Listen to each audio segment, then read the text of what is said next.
Hello. हमने जैन धर्म और बौद्ध धर्म का अच्छे से डिस्कशन किया था। आई थिंक आपकी समझ में भी अच्छे से आया होगा। अब हम उसके क्वेश्चंस करते हैं जो हमारे प्रीवियस ईयर में आए हुए हैं। तो सारे क्वेश्चंस आपसे लग जाएंगे। हम लगभग सभी क्वेश्चंस डिस्कस कर चुके हैं। कोई नया क्वेश्चन होगा तो उसके बारे में यहाँ से सीख लेंगे। पहला क्वेश्चन है हमारा, जैसे गौतम बुद्ध का जन्म स्थान था, तो हमने बताया था गौतम बुद्ध का जन्म कहाँ पर हुआ था? लुम्बिनी में हुआ था। लुम्बिनी कहाँ पर है? फिलहाल में नेपाल में है। 563 ईस्वी में कहाँ पर हुआ था गौतम बुद्ध का जन्म? लुम्बिनी में। और लुम्बिनी नेपाल में है। और इनके बचपन का नाम सिद्धार्थ था। इनके पिता का नाम सिद्धोधन था। और मैंने बताया था कि इनको गौतम बुद्ध को एशिया का ज्योति पुंज कहा जाता था, एशिया का प्रकाश पुंज कहा जाता था। आगे हम क्वेश्चन देखें। और एक इम्पोर्टेंट क्वेश्चन इसमें क्या है कि जो बुद्ध के पुनर्जन्म की कहानी है, मतलब ऐसा माना जाता है कि बुद्ध ने दोबारा जन्म लिया था। बुद्ध ने अपना जन्म दोबारा लिया था, ऐसा माना जाता है। और ये कहानियां हमें कहाँ से मिलती हैं? ये कहानियां मिलती हैं हमें जातक से। जातक बुद्ध धर्म की एक किताब है, जातक, उसमें मिलती है बुद्ध के पुनर्जन्म की कहानी। मानते हैं कि अगला अवतार जो मैत्रेय को माना जाता था, इनके बुद्ध का अगला अवतार मैत्रेय नाम का कोई आदमी था, उसे माना जाता था। अगला क्वेश्चन है, गौतम बुद्ध का जन्म स्थान किसके द्वारा अंकित किया जाता है? तो अभी हम जैसे मौर्य सम्राट में आएंगे, चंद्रगुप्त मौर्य। मौर्य साम्राज्य में एक अशोक राजा हुए हैं, अशोक सम्राट। तो अशोक ने अपने शासनकाल के 20वें वर्ष में, अशोक ने अपने शासनकाल के 20वें वर्ष में लुम्बिनी की यात्रा की थी। अशोक बौद्ध धर्म को मानते थे, बाद में माने थे। तो उन्होंने लुम्बिनी की यात्रा की थी, जो भगवान बुद्ध का जन्म स्थली थी। वहां पर जाके उन्होंने कर, वहां पर टैक्स लगता था 1/6। यानी कि अगर तुम्हारा 6 हिस्सा तुम पर है तो 1 हिस्सा टैक्स में देना था। तो उसे घटाकर उन्होंने 1/8 कर दिया था। और वहां पर एक अपना शिलालेख बनवाया था, रुम्मनदेही शिलालेख बोलते हैं उसे, रुम्मनदेही अभिलेख। तो इसमें आएगा, वो उस पर लिखवाया था कि इस गांव में बुद्ध का जन्म हुआ है, इतनी डेट को। ये सब अंकित है कौन से अभिलेख में? रुम्मनदेही अभिलेख में। अगला क्वेश्चन हम देखें तो अगला क्वेश्चन है हमारे पास, बुद्ध किस वंश से संबंधित थे? ये भी हमने डिस्कस किया था। बुद्ध क्षत्रिय थे और शाक्य वंश से संबंधित थे। और इनके पिता का नाम सिद्धोधन था। और अगला क्वेश्चन है, प्रथम बौद्ध परिषद कहाँ आयोजित की गई थी? तो बहुत अच्छे से हमने क्लियर किया था। प्रथम बौद्ध परिषद राजगृह या गृहराज में आयोजित हुई थी। और किसके शासनकाल में हुई थी? अजातशत्रु हर्यक वंश का शासक था। और इसका अध्यक्ष कौन था? ये भी हम अच्छे से डिस्कस कर चुके हैं। तो अध्यक्ष महाकश्यप था। महाकश्यप के टाइम पर हुई थी। और इसमें विनय पिटक और सूत्र पिटक 2 किताबें लिखी गई थी। आगे हम देखें, 5वीं बुद्ध परिषद का आयोजन कहाँ किया था? ये भी हम डिस्कस कर चुके हैं। तो 5वीं बुद्ध परिषद हमने बताया था कन्नौज में हर्षवर्धन के टाइम पर हुई थी। 5वीं बुद्ध परिषद कन्नौज में हर्षवर्धन के टाइम पर। और वेनसांग उसका अध्यक्ष बनाया गया था। वेनसांग की बुक भी हमने बताई थी, CU की। अगला क्वेश्चन हम देखें तो बुद्ध का अर्थ है, बुद्ध का अर्थ क्या होता है? बुद्ध का अर्थ होता है ज्ञान। बुद्ध का अर्थ क्या होता है? ज्ञान की प्राप्ति। अगला हम क्वेश्चन देखें 7 नंबर, निम्नलिखित में से बौद्ध साहित्य की पहचान कीजिए। तो मतलब बताना हमें कौन सा इनमें से बौद्ध साहित्य? त्रिपिटक, उपनिषद, अरण्यक और अंग। तो हमने पढ़े थे सूत्र पिटक, विनय पिटक, अभिधम्म पिटक। अभिधम्म पिटक बाद में अशोक के टाइम पर जोड़ा गया था। 2 सूत्र पिटक और विनय पिटक प्रथम बौद्ध संगति में ही जोड़ दिए गए थे। तो हम उन तीनों को मिलाकर क्या बोलते हैं? त्रिपिटक। तो बौद्ध धर्म का साहित्य क्या बोला जाता है? त्रिपिटक। बाकी उपनिषद आपने पढ़े ही। उपनिषद कितने थे हमारे? 108 थे। अरण्यक कितने थे? 6 थे। ये हमारे वैदिक बुकें हैं। उपनिषद और अरण्यक वैदिक काल में है ये। और अंग हम उससे बोलते थे 12 अंग और पूर्वा, जो जैन धर्म को। तो इसका आंसर आएगा ए। आगे देखें हम, बौद्ध धर्म में समाज के 2 वर्गों को अपने साथ जोड़कर एक महत्वपूर्ण प्रभाव छोड़ा है। ये वर्ग कौन कौन से थे? तो ये भी हम अच्छे से क्लियर कर चुके थे कि बौद्ध धर्म में बौद्ध की महिलाओं का अलाव नहीं था। लेकिन बाद में जो भगवान बुद्ध की मौसी थी, वो गौतमी प्रजापति, जिनके नाम पर उनका नाम गौतम बुद्ध पड़ा था, गौतमी, उनको, वो पहली महिला थी जिनको बौद्ध धर्म जोड़ा गया था। और मैंने बहुत अच्छे से बताया था कि जो नीची जाति के लोग थे, जो शूद्र वगैरह लोग थे, वो सबसे ज्यादा इस धर्म में शामिल हुए थे। तो इस धर्म में, क्योंकि शूद्रों की स्थिति बहुत खराब हो गई थी वैदिक एज में।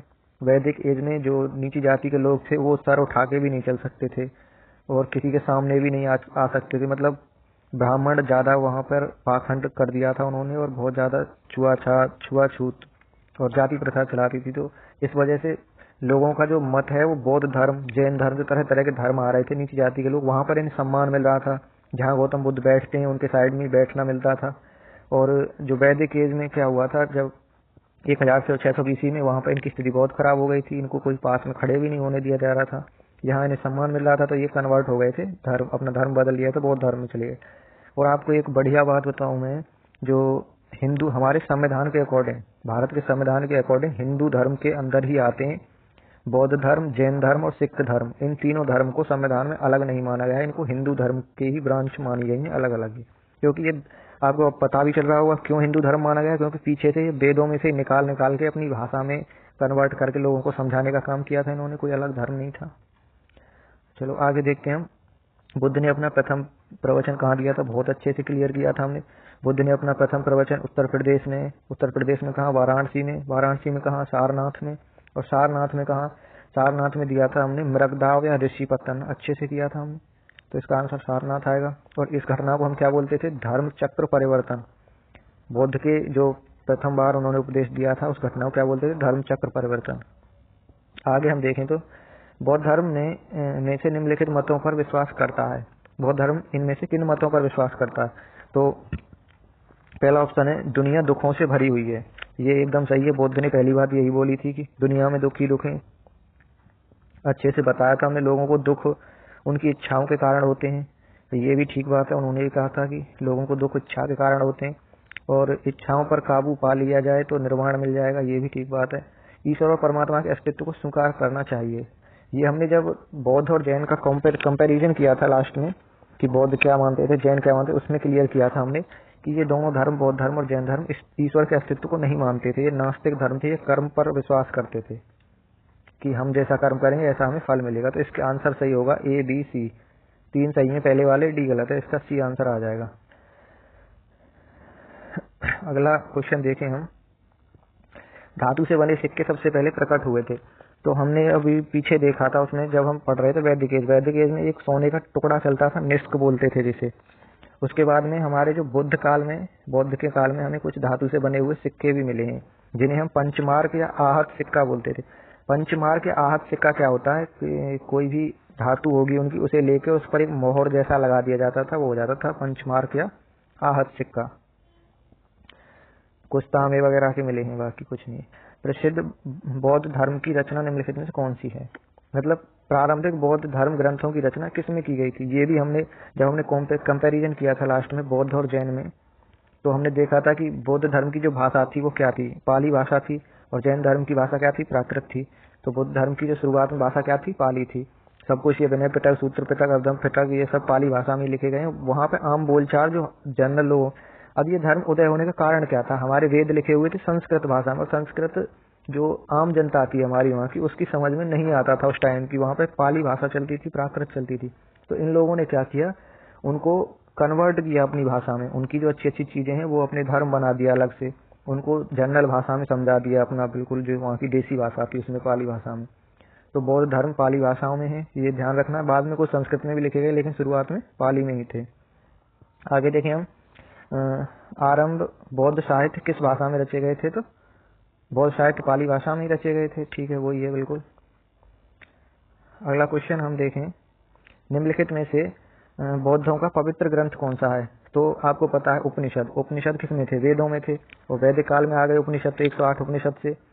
और जातक मैंने बताया अभी, जातक क्या थी? जातक बुद्ध के पुनर्जन्म की कथाओं को बोला जाता था, जातक में मिलती थी, बुद्ध का पुनर्जन्म हुआ, ये हुआ, वो हुआ है, ठीक है। तो पवित्र ग्रंथ हमें पता है 3 ग्रंथ लिखे गए थे, उनको बहुत पवित्र माना जाता है, सूत्र पिटक और विनय पिटक। ये पहली बौद्ध संगति में लिख लिया गया था, और तीसरी बौद्ध संगति में जो अशोक के टाइम पर हुई थी, अभिधम्म पिटक, उसमें लिखा गया था। तो त्रिपिटक इसमें आंसर आ जाएगा सही हमारा। आगे हम क्वेश्चन देखें। 15वां क्वेश्चन है हमारा। निम्नलिखित में से कौन सा भारत में सबसे बाद वाला बौद्ध धर्म का ग्रंथ है? तो ये क्वेश्चन 2011 में आया सीपीओ में। तो इसमें दिव्य वंदना, व्रज छेदिका, दोहा कोशा, वाम साथ पाकशिनी। तो इसमें आंसर आएगा हमारा डी। इसे याद रख लेना, जो हमारा बाद में ये धर्म में परिवर्तन होते रहते हैं, बौद्ध धर्म में कोई नया ग्रंथ जुड़ जाता है, कोई कुछ हो जाता है, तो ये आया वाम साथ पाकशिनी, ठीक है। ये इसकी जो रचना हुई 10वीं शताब्दी। अब ये एक बड़ा कंफ्यूजिंग वर्ड है, शताब्दी। जैसे अब कौन सी शताब्दी चल रही है? अब की छोड़ो, ये बताओ 10वीं शताब्दी का मतलब क्या है? 10वीं शताब्दी का मतलब है 900 जो होगी 900 AD से आगे का टाइम 10 तक। और जैसे अब चल रही है 2021, अब चल रही है 2021, तो मतलब 2021 सॉरी, मतलब अब चल रही है 2018। 2018 तो कौन सी शताब्दी चल रही है ये? तो शताब्दी चल रही है 19वीं। 2019 चल रही है, 18 नहीं सॉरी। तो शताब्दी चल रही है 20वीं। 2019 चल रही है, शताब्दी चल रही है 20वीं। 10वीं शताब्दी का मतलब है 900 और 1000 के बीच में इसकी रचना हुई थी। वाम सात पाक्षिणी की। अगला क्वेश्चन देखें, बौद्ध धर्म में बुल का संबंध बुद्ध के जीवन की किस घटना के साथ है? जो बुल मतलब सांड, तो उनका जो जन्म हुआ था, जन्म को, बौद्ध के जन्म को, यहाँ पे बहुत इंपॉर्टेंट क्वेश्चन है, इसको ध्यान से याद रखना है। इसे ये क्वेश्चन कई बार पूछा जाता है। तो बुद्ध भगवान के जो जन्म है, जन्म की घटना को हम किससे प्रदर्शित करते हैं? सांड से या कमल से? सांड व कमल दो चिन्ह बना देते हैं जहां पर बने मिलेंगे बौद्ध धर्म के, मतलब जहां भी स्तूप वगैरह हैं, स्तूप जहां है बौद्ध धर्म के, वहां पे अगर कमल और सांड बना हुआ मिल रहा है, मतलब वो बौद्ध धर्म के जन्म को प्रदर्शित कर रहा है। जन्म को क्या बताते थे? बुद्ध के को, भगवान बुद्ध के जन्म को कमल और सांड के चिन्ह से बताते थे। और गृह त्याग याद कैसे रहे? घर जब छोड़ दिया था, उस घटना को किससे प्रदर्शित करते हैं? घोड़ा से। मतलब ऐसे मान लो कि जब 29 साल की उम्र में बुद्ध ने अपना घर त्यागा था, तो घोड़े पर चढ़कर चले गए, घोड़े पर चढ़कर भाग गए, ऐसे मान लो। घोड़ा से उनके गृह त्याग की घटना को बताते हैं। और ज्ञान प्राप्ति की घटना को किससे बताते हैं? पीपल वृक्ष से, क्योंकि पीपल वृक्ष के नीचे ही उन्हें ज्ञान की प्राप्ति हुई थी। और निर्वाण मतलब ज्ञान मिल गया था, उसके बाद में निर्वाण किसे मानते हैं? पद चिन्ह, उनके पैरों के चिन्हों को मानते हैं निर्वाण। और स्तूप क्या होता है? स्तूप होता है एक गुम्बद आकार का, जैसे गोल गोल सा मंदिर सा बना देते हैं बुद्ध का, वहां पे बुद्ध के कुछ अवशेष होते हैं, वहां पे जो बना देते हैं वो होता है स्तूप, मरने के बाद जो बनता है स्तूप।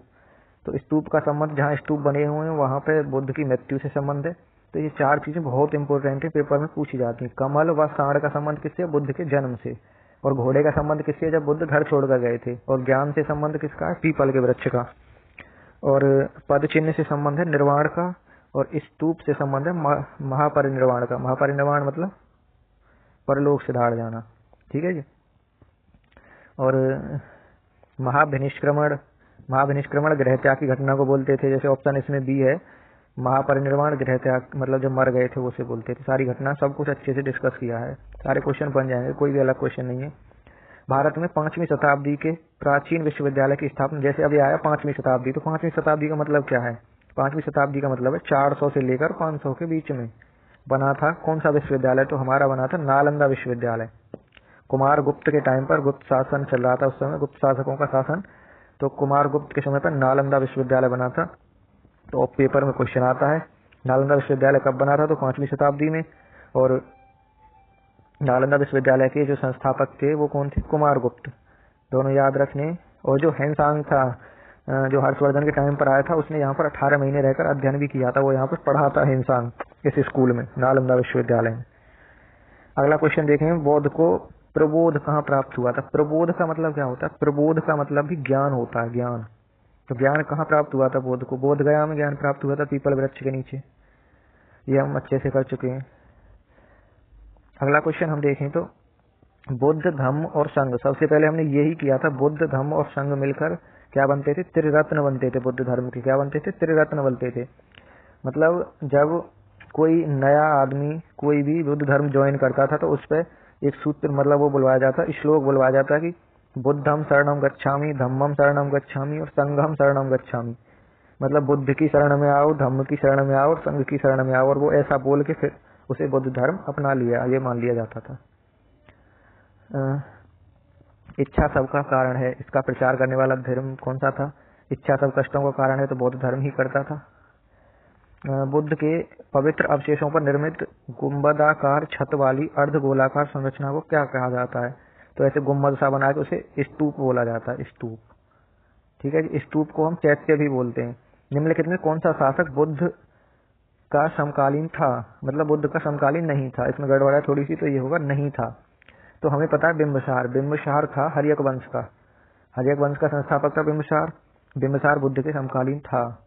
और अजातशत्रु भी था, एक आगे हम बताएंगे महाजनपद जब आएंगे तो उसमें बताएंगे अजातशत्रु भी समकालीन था, क्योंकि अजातशत्रु ने जब बिंबिसार की हत्या कर दी थी, उसे मारने के बाद वो गौतम बुद्ध के पास गया था, उनसे कहा था कि मुझसे अपने पिता की हत्या हो गई है और अब मैं क्या करूं। वो गया था वो गौतम बुद्ध के पास। तो अजातशत्रु भी था, बिंबिसार भी था। बिंबिसार का बेटा था अजातशत्रु, अजातशत्रु उदयन, उदयन का बेटा, मतलब अजातशत्रु का बेटा उदयन था। तो ये सब तीनों इस टाइम पे थे, गौतम बुद्ध के समकालीन थे। लेकिन महापद्म नंद कौन है? जब हमारे मौर्य साम्राज्य आएगा, जो अलेक्जेंडर ने भारत पर आक्रमण किया था, वो उसमें जब था, उस टाइम का जब आएगा, मतलब भारत, नंद वंश के संस्थापक थे महापद्म नंद। तो ये बाद के शासक हैं, ये बुद्ध के समकालीन नहीं थे। आगे हम जाएं तो अगला क्वेश्चन है हमारे पास,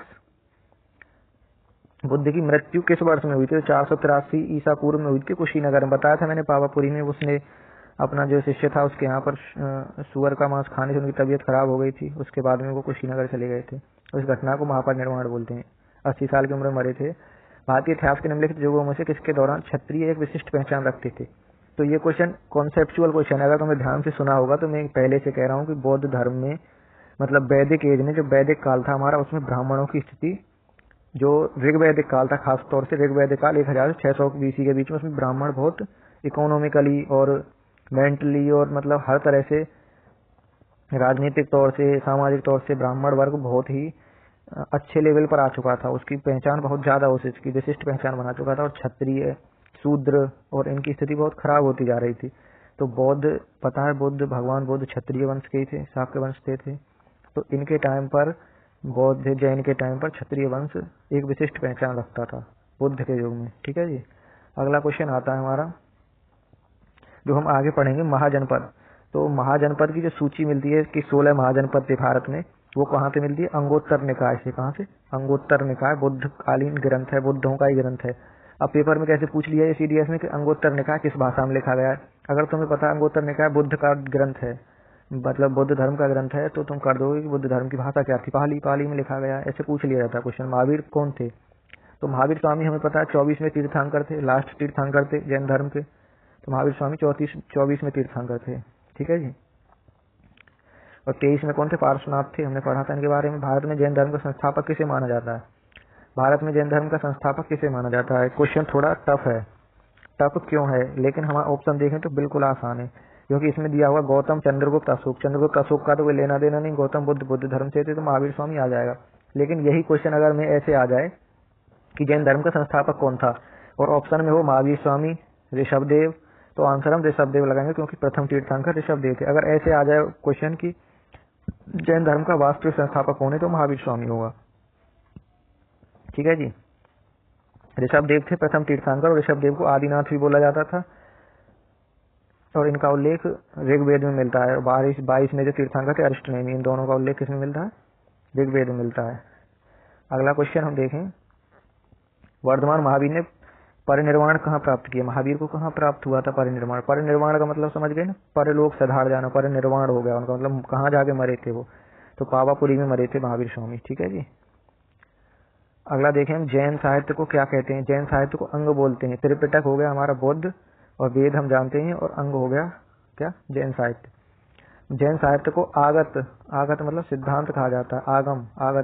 आगम सिद्धांत कहा जाता है। इसके अंतर्गत 12 अंग, 12 उपांग, जब मैंने बताया था विपुलचर माउंटेन पर उन्होंने 12 अंग में डिवाइड किया था जैन धर्म को, पहली बार जब उपदेश दिए थे। प्राचीन भारत का प्रसिद्ध वैसा शासक कौन था जिसने जीवन के अंतिम दिन जैन धर्म अपना लिया था?